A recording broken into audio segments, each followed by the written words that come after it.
Chief Barrister Chuck Nduka-Eze, Isama Ajie of Asaba.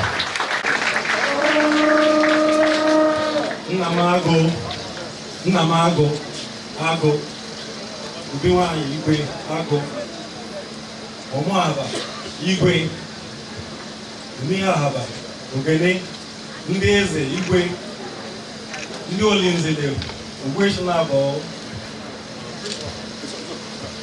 Ndi Odozi Akwa, Mnekenulo, into what has brought us here today.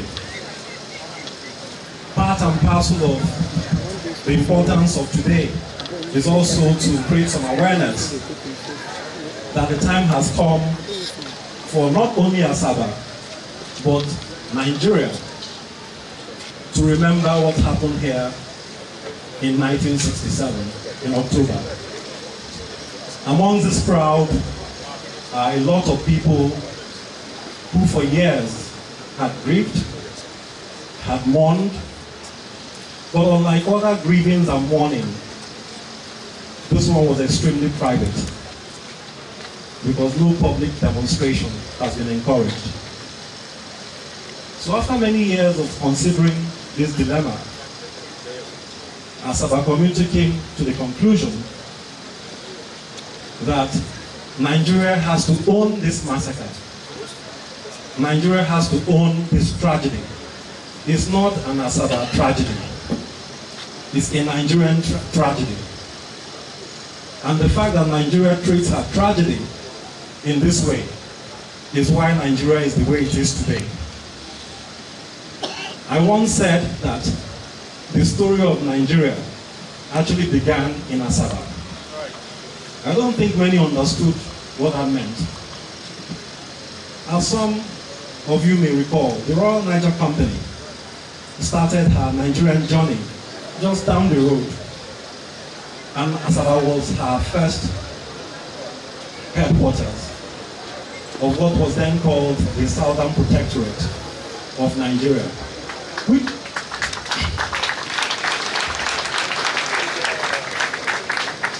This protectorate, of course, was the first. Its headquarters being Asaba. By implication, Asaba was the capital of this space. And even the event we're marking today, as I explained some time ago, happened because Asaba people, in the course of that crisis, felt they had nothing to be afraid of. After all, this was a war that was said to be one to unite the country.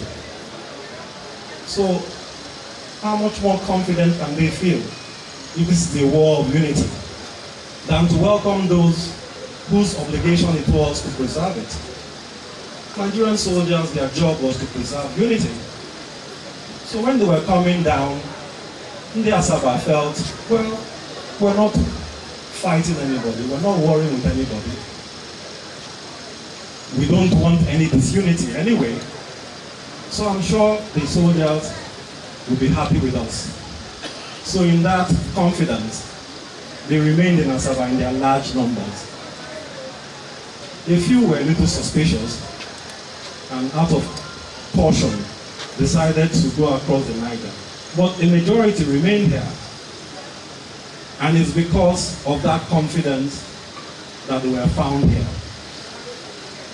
And in an act of treachery, in an act of infamy, for which Nigeria will always regret, whether she admits it or not, it's a matter of considerable regret that Nigerian troops rounded up Nigerians and assassinated them in cold blood. I've spoken severally to my other fellow Nigerians that when things go wrong in Nigeria, it's not a matter of, oh, government should do this, government should do that. Yes, government should do this and that. But how about you? How about you, the fellow Nigerian? What is your own responsibility? What are your obligations when things go wrong? Do you not have a duty to stand up and to be counted? So it's against that background that I'm inviting Nigerians, not just as our people, Nigerians, to come to Asaba and commemorate an appropriate cenotaph, a monument that speaks to the tragedy of Nigeria and that reminds Nigerians and reminds all of us that actions have consequences. This matter will not go away until it is properly addressed. And to address it properly means that everybody will understand what it means to behave in that disgraceful manner. So what I actually wanted to say to you, and I'm sorry I've detained you, what I wanted to say to you is that we are actually today symbolically commemorating a cenotaph, a monument in that same space just down the road in Nduka-Eze, where so many of us, our people, fell. It has been designed, the monument has been designed, and we wanted a national effort, not just an Asaba effort, because I've explained that this is a Nigerian issue. So the architect who designed this monument is a Yoruba woman, a very, very accomplished architect in Yoruba land, Mrs. Mosu Okubanjo. She designed this monument, and I am glad to say she designed it free of charge.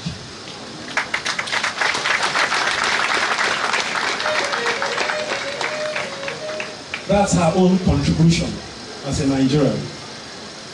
So I ask you all, especially my friends who are gathered here, I see them in large numbers, and see Pastor Itua Igudalo.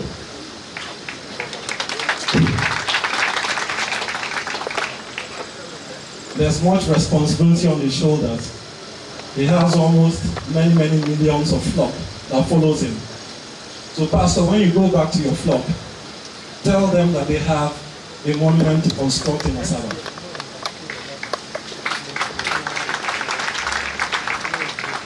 Your son is just there, Chike Oge. You all know him. He has a lot of Nigerian friends. He will take this message back to Lagos when he gets back there. And he will do the needful. I'm glad to say he's already doing the needful. He does a lot in this matter and in other matters.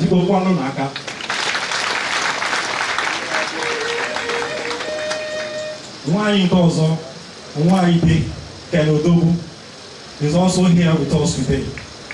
Like his father, he is very Asaba-centric. Nothing we tell him to do, he does not undertake with some enthusiasm.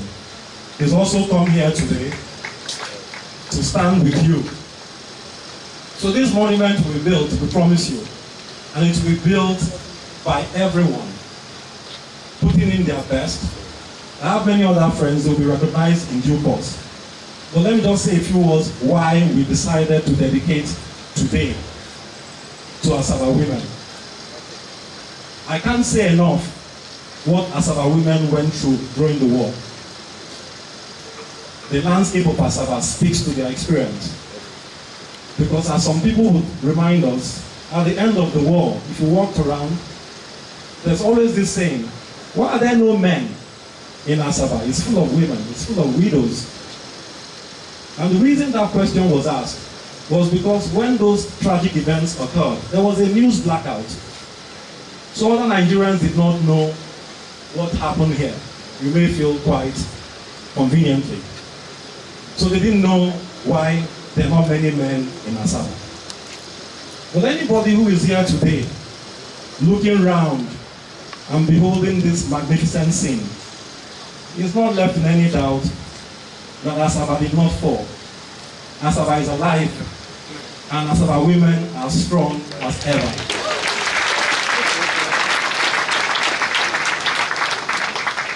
Daru Mushimne for all that you did for us, and for all that you did for Nigeria. Because Ndi Asaba, if I think about Nigeria, if I Mariketa, Nigeria. But